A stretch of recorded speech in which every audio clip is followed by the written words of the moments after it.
तो आज की बड़ी खबर, यूपी में कैबिनेट विस्तार हुआ। 6 नए चेहरे योगी कैबिनेट में शामिल किए गए। 2 मंत्रियों का प्रमोशन भी हुआ है। तो बड़ी खबर आपको बता रहे हैं, योगी कैबिनेट में 6 नए मंत्रियों ने शपथ ली। पद और गोपनीयता की शपथ ली। भूपेंद्र चौधरी और मनोज पांडे कैबिनेट मंत्री बने। अजीत पाल, सुमेंद्र तोमर को स्वतंत्र प्रभार, इनका प्रमोशन हुआ है। जबकि 4 राज्य मंत्री कृष्णा पासवान, कैलाश सिंह राजपूत, सुरेंद्र दिलेर, हंसराज विश्वकर्मा ने राज्य मंत्री पद की शपथ ली। अब ऐसे में देखना हम कि किसे कौन सा विभाग मिलता है। अब पोर्टफोलियो पर सबकी नजर रहेगी। तो बड़ी खबर, लगातार जो बयान सामने आ रहे हैं, भूपेंद्र चौधरी ने कहा कि जिस तरीके से जिम्मेदारी मिली है, चाहे प्रदेश सरकार या केंद्र सरकार ने भरोसा जताया, लगातार काम किया जाएगा। अंत्योदय का जो सपना है वो बीजेपी लगातार साकार करने में जुटी है। आखिरी पायदान पर बैठे व्यक्ति को सारे लाभ मिले, ये कोशिश रहती है बीजेपी का। 300 से ज्यादा सीट 27 में जीतने का दावा किया है भूपेंद्र चौधरी ने। मनोज पांडे की बात कर लेते हैं, उन्हें कैबिनेट मंत्री बनाया गया है। सवाल जब किया गया तो अखिलेश को लेकर उनका कहना है कि मानसिक संतुलन ठीक नहीं है अखिलेश यादव का, और उन्हें पद की लालसा नहीं थी, लेकिन जो जिम्मेदारी मिली है वो निभाएंगे। और कानपुर से श्याम तिवारी, सुशांत हमारे साथ वाराणसी से जुड़े हुए हैं, साथ ही साथ अविनाश सिंह हमारे साथ लखनऊ से लगातार बने हुए हैं। अविनाश, कैबिनेट विस्तार हो चुका है, 54 से 60 हो चुके हैं, और श्याम तिवारी आपका रुख करेंगे।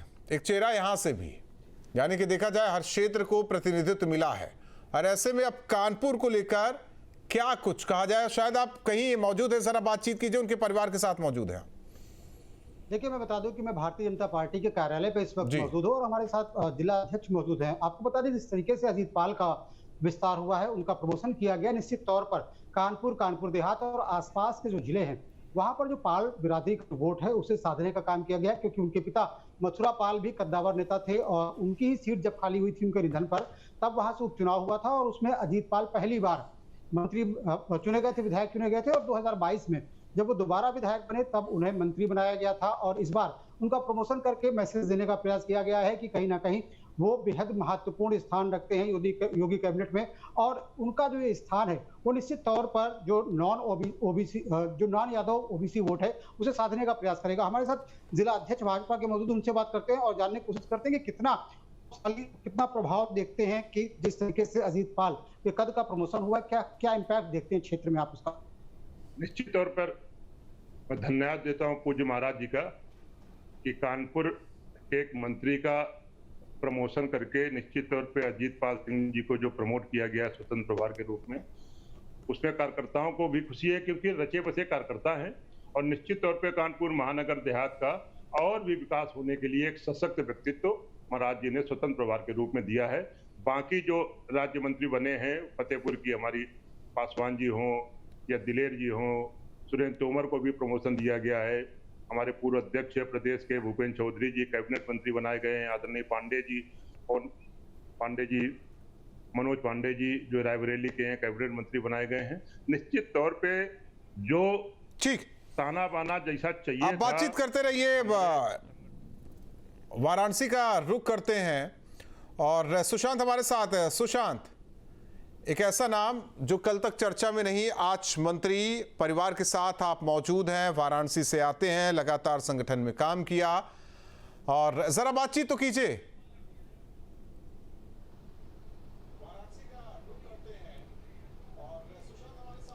देखिए, हम वाराणसी के हंसराज विश्वकर्मा जी के घर पर हैं। जिला अध्यक्ष रहे, जिला अध्यक्ष के तौर पर बेखूबी काम किया, लगातार चुनाव में जीत दिलाई भारतीय जनता पार्टी को, और उसके बाद एमएलसी बने और आज मंत्री बन गए हैं।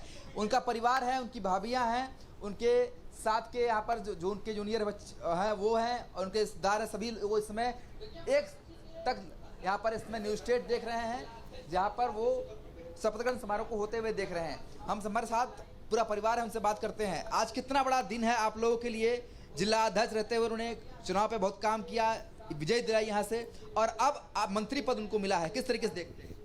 आज हम लोग को बहुत बड़ा दिन है, और हम लोग को बहुत खुशी की बात है। और तीसरा वो कैबिनेट मंत्री का पद मिला है। कैसा उनका रूटीन रहता था, कितना उन्होंने मेहनत किया अपने राजनीतिक जीवन में, किस तरीके से, थोड़ा बताइए। बहुत अपने भरसके पर बहुत वो मेहनत, बहुत ज़्यादा मेहनत किए। आज उसी मेहनत का फल उनको मिला है और आज सब खुशी का दिन है हम लोग के लिए।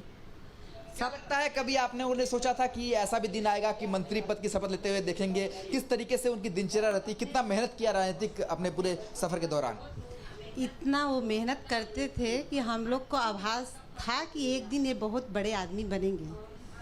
आज उसका नतीजा मिल गया कि वो बहुत बड़े आदमी बन गए हैं और रात का रात नहीं देखते थे, दिन का दिन नहीं देखते थे। वो बहुत मेहनत करते थे। वो न चैन से सो पाते थे, न चैन से खा पाते थे। यही आज उनका फल मिल गया उनको। क्या लगता है आपको आज कितना बड़ा दिन है आपके परिवार के लिए? मंत्री पद की शपथ ले रहे हैं हंसराज जी। बहुत बड़ा दिन है आज हमारे घर के लिए। उन्होंने काफ़ी मेहनत की है इसके लिए और जिस हिसाब से वो उन्होंने मेहनत किया उनका फल उनको मिला है। आज बहुत अच्छा दिन है हमारे घर में। कोविड के समय भी हमने देखा जब प्रधानमंत्री जी का फोन आया था, वो लगातार दिन भर लगे रहते थे। वो कभी भी मतलब जब इस पद पे उससे कम पोस्ट पे भी थे तब भी बहुत मेहनत की है उसके लिए और लगातार प्रयास किए हैं पब्लिक के लिए। तो देखिए हंसराज विश्वकर्मा जी के घर पर हैं, कुछ बच्चे हैं, उनसे बात कर लेते हैं। आपने क्या सीखा अपने बड़े पापा से? किस तरीके से वो मेहनत करते थे? राजनीतिक सफर किस तरीके का रहा? हमने यही बड़े पापा से सीखा कि कैसा भी समय आए हमें अपना पद और अपनी मान सम्मान मर्यादा में रहते हुए देश के लिए आगे बढ़ना है।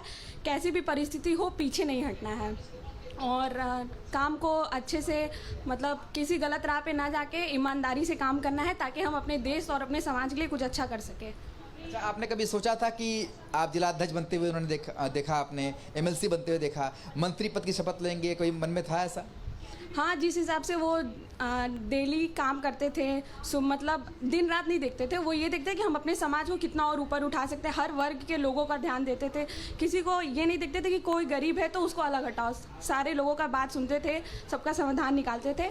जिस हिसाब से वो ऐसा काम करते थे हमें लगता था कि और ऊँचे पद पर जाएंगे। उम्मीद है कि इससे ऊपर राज्य मंत्री से भी ऊपर पोस्ट मिलेगा उन्हें।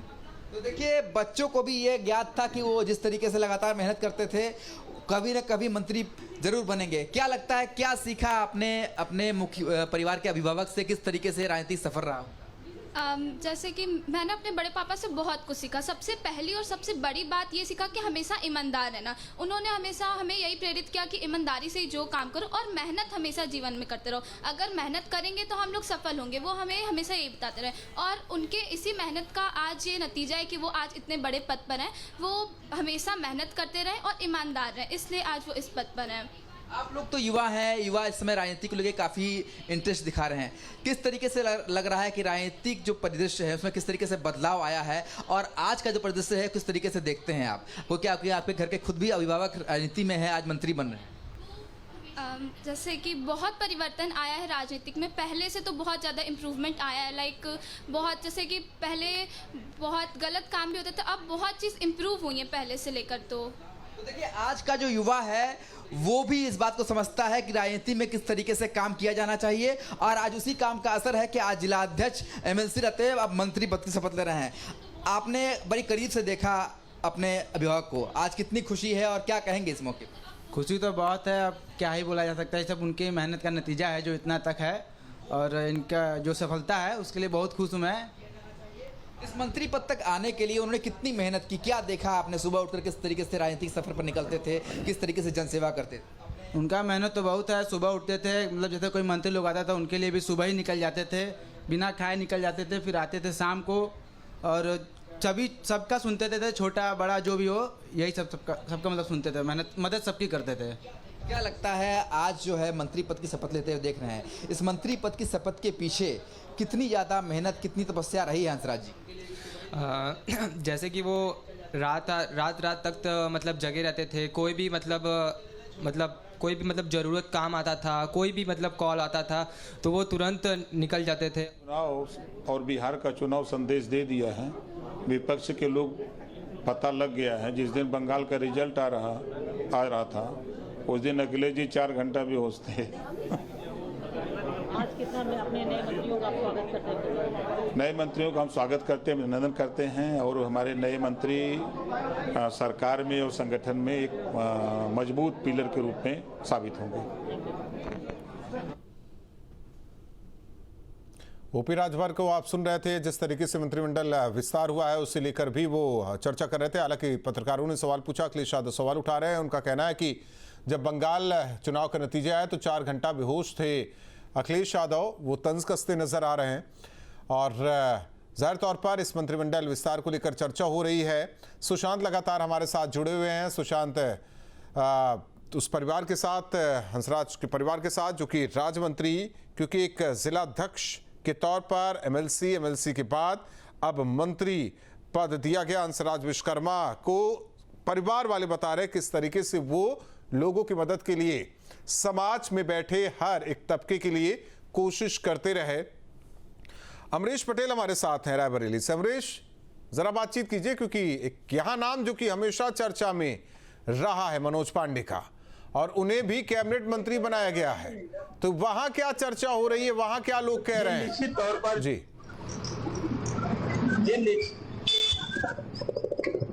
निश्चित तौर पर जिस तरीके से मनोज पांडे को आज मंत्री पद मिला है, ये बहुत बड़ी रायबरेली को उपलब्धि मिली। जबकि देखा जाए तो यहाँ पर पहले से भी दिनेश प्रताप सिंह यहाँ पे मंत्री थे। अब लोगों का यहाँ पे जो उनके समर्थक हैं, उनका मानना है कि जो विकास होगा, जिले का विकास तेजी से होगा। इसके साथ साथ जो पार्टी ने उनको मंत्री बनाया, तो निश्चित तौर पर 2027 में पार्टी को भी मजबूती मिलेगी। हमारे साथ कुछ लोग खड़े हैं, हम बात करेंगे। भैया, क्या कहेंगे आज मंत्री पद? बहुत बड़ा गर्व महसूस हो रहा है। ऊंचाहार में भी बहुत कार्य किए और रायबरेली में भी किए हैं, नगर पालिका अध्यक्ष रहे, बहुत कार्य किए और मंत्री बने हैं तो बहुत कार्य करेंगे और बड़ा गर्व महसूस हो रहा है। अच्छा, अब लगता है कि पार्टी मजबूत होगी? पार्टी मजबूत होगी और आगे विकास भी होगा। यानी 2027 में फायदा मिलेगा? बिल्कुल मिलेगा। हम लोग उनके साथ हैं, हमेशा रहेंगे। मनोज पांडे जी में क्या खासियत देखते हैं? मनोज पांडे जी में एक हम पड़ोसी हैं, कभी भी कोई बात हुई तो हमारे साथ अगर कोई भी चीज है, कभी भी आए हैं तो उसका निदान हुआ है। कहीं से भी लोग आते हैं, हम लोग देखते हैं, उसका निदान होता है। वो मायूस होके नहीं जाता है, उसका निदान होता है। मतलब सभी की फरियाद सुनते हैं? बिल्कुल बिल्कुल। भैया, क्या कहेंगे, आज इतनी बड़ी उपलब्धि मिली है पांडे? बहुत खुशी की बात है। अभी आज मंत्री पद कैबिनेट का मिल गया है इनको, फिर से दोबारा, पहले सपा से मिले थे, अब भाजपा से मिला हुआ है। बहुत अच्छी सफलता का है और हमेशा कार्य करते रहे हैं और कार्य करते ही रहेंगे। अच्छा कार्य ही करते हैं। अच्छा, जनता की समस्याएं किस तरीके से सुनते हैं? जो जनता बहुत अच्छे से सुनते हैं और कोई जनता इनसे परेशान होती नहीं। सभी को जो है हमेशा दिलासा भी दिलाते हैं और कार्य भी कराते हैं अच्छे। पहले भी मंत्री हुए थे सपा में? हाँ, पहले भी मंत्री थे सपा में और अच्छा कार्य किया था। आते हैं अमरीश आपके पास। अब से डीडी फ्री डिश की चैनल नंबर 57 पर देखिए न्यूज नेशन।